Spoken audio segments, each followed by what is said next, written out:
La Turquie aura évité la catastrophe. Les pompiers ont maîtrisé l'incendie autour de la centrale thermique de Mugla, mais d'autres feux sévissent toujours dans plusieurs endroits de la région et ont déjà fait 8 morts. De nombreuses villes ont été évacuées, comme les stations touristiques de Bodrum et d'Antalya. Le pays subit les pires incendies de forêt depuis des décennies. Nous sommes en meilleure forme aujourd'hui qu'hier.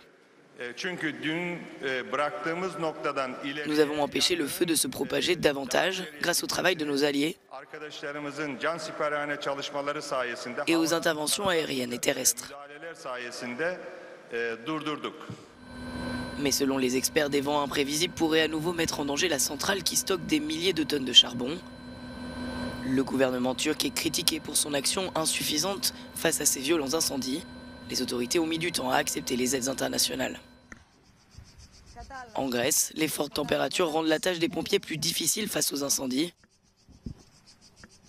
Le site archéologique d'Olympie est toujours menacé, bien que les soldats du feu travaillent jour et nuit sans relâche. Le pays est confronté à une crise environnementale sans précédent, avec de multiples incendies dans de nombreuses régions du pays. C'est le résultat d'une vague de chaleur qui entre maintenant dans sa deuxième semaine. Au nord d'Athènes, ainsi que dans le sud de la Grèce, plusieurs maisons ont été brûlées. Près d'une centaine de feux ont été déclarés jusqu'à présent dans le pays qui subit la pire canicule en plus de 30 ans. Et des dizaines de milliers d'hectares de forêt ont été rasés.